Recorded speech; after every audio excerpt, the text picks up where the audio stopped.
Rain clouds drifted above the sprawling Hayes estate as 70-year-old Thomas Reed adjusted his jacket and prepared another day serving the family he had protected for 4 decades.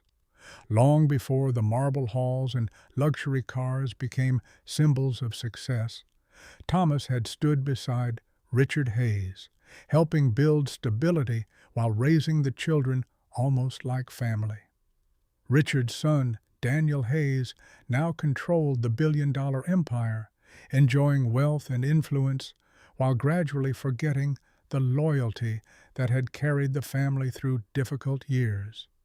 Every morning, Thomas moved quietly through the mansion, ensuring everything ran perfectly, though few people noticed the aging servant whose dedication never seemed to fade. Despite his humble position, Thomas carried memories of sacrifices, secrets, and promises made by Richard years earlier, commitments that remained hidden from everyone else. Daniel often dismissed older employees as outdated obstacles, surrounding himself with ambitious advisors who valued profit, appearances, and personal gain above integrity or gratitude. That evening, the mansion prepared for an extravagant celebration as executives, investors, and social elites filled the estate with laughter, music, and endless displays of wealth. While guests admired crystal chandeliers and expensive decorations, Thomas carefully assisted everyone with quiet professionalism, never expecting recognition for decades of faithful service. Near the grand staircase, Daniel watched Thomas struggle briefly with a heavy tray and frowned with visible irritation, drawing the attention of several nearby guests. For the first time in 40 years, Thomas sensed something deeply unsettling behind Daniel's cold stare, as though a storm far worse than the gathering rain was approaching. The celebration grew louder as champagne flowed through the ballroom, yet Daniel's frustration continued building while he watched Thomas move carefully among influential guests.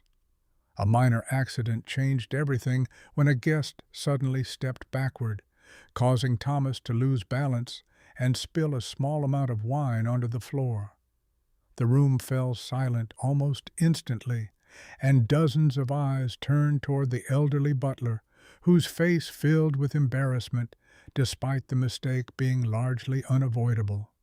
Daniel seized the moment without hesitation, marching across the ballroom with visible anger, while guests exchanged uneasy glances and waited to see what would happen.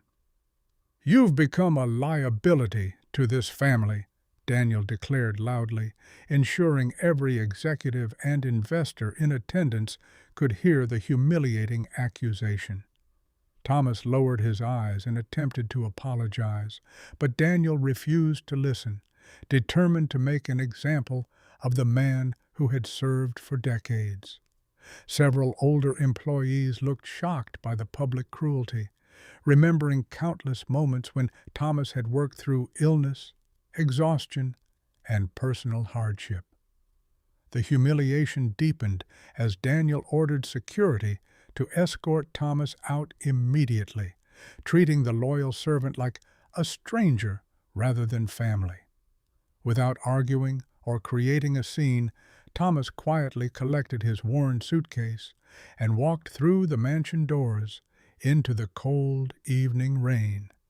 As thunder echoed across the dark sky and the gates closed behind him, Thomas reached into his coat pocket and touched a sealed envelope Richard Hayes had entrusted to him years before. Cold rain soaked Thomas's coat as he walked away from the estate, carrying only his suitcase and the sealed envelope he had protected for many years. Behind him, the mansion remained alive with music and celebration, while Daniel proudly accepted praise from guests who knew nothing about the family's hidden truths. Thomas stopped beneath the shelter of an old bus station and carefully opened the envelope, revealing documents Richard Hayes had signed shortly before his death. Inside rested evidence, legal instructions, and a personal letter explaining that Thomas had been appointed secret trustee to protect the company if corruption emerged. Richard's words described growing concerns about Daniel's behavior, warning that unchecked greed could eventually threaten everything the family had built together. For years, Thomas had honored Richard's wishes by remaining silent, hoping Daniel would mature into a responsible leader instead of following a dangerous path. The documents contained detailed records showing missing charity funds, altered financial reports, and signatures that appeared suspiciously inconsistent with official filings. With a heavy heart rather than anger, Thomas made a single phone call to a trusted federal investigator who had once worked alongside Richard. After carefully reviewing copies of the evidence through a secure transfer, the investigator realized the allegations were serious enough to demand immediate action. Less than 2 hours after Thomas was thrown into the storm, flashing blue lights appeared on distant roads and began moving rapidly toward the Hayes estate. Inside the mansion, Daniel continued entertaining investors, completely unaware that multiple law enforcement vehicles were approaching through the rain-soaked darkness. Several guests noticed flashing lights beyond the estate gates and assumed a traffic incident had occurred nearby, paying little attention at first. Moments later, the music stopped abruptly as police cruisers, investigators, and federal agents entered the property with unmistakable urgency and purpose. Confusion spread across the ballroom while officers moved with discipline through the crowd, requesting that nobody leave the premises until further notice. Daniel stepped forward angrily and demanded an explanation, confident that his influence and wealth would quickly resolve whatever misunderstanding had occurred. An investigator calmly presented official warrants and informed him that serious allegations involving fraud, forged records, and financial misconduct were under review. The color drained from Daniel's face as agents began collecting computers, accounting files, storage devices, and documents from secured office locations. Guests who had admired the family's success only minutes earlier now exchanged nervous whispers, watching the empire's polished image begin to crack. Meanwhile, Thomas sat quietly at the investigator's office, answering questions and providing records he had safeguarded faithfully for many difficult years.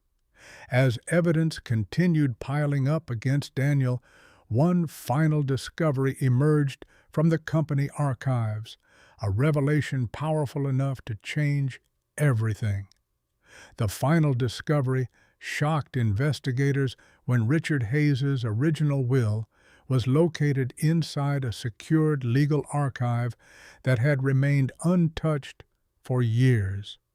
According to the document, Thomas had been appointed guardian trustee of the company, entrusted with protecting employees and shareholders from dishonest leadership. The will also revealed that Richard had anticipated attempts to conceal evidence, which explained why critical records had been secretly preserved beyond Daniel's reach. Confronted with overwhelming proof, Daniel could no longer deny the fraudulent transactions, diverted charity funds, and forged approvals linked to his administration. As dawn broke over the estate, officers escorted Daniel away, while former employees watched silently, struggling to process the collapse of a powerful dynasty. News of the investigation spread rapidly, yet Thomas refused interviews and public attention, choosing instead to focus on protecting innocent workers. Rather than seeking revenge for his humiliation, Thomas honored Richard's final wishes by stabilizing the company and restoring funds taken from charitable programs. Many employees later admitted they would have lost their jobs without Thomas, whose quiet courage preserved both their livelihoods and the founder's legacy. Standing before the staff, Thomas reminded them that character is revealed not during success, but during moments when kindness costs something valuable. Never underestimate a loyal heart or judge worth by status alone. If this story moved you, like, subscribe, and comment whether Daniel deserved his fate.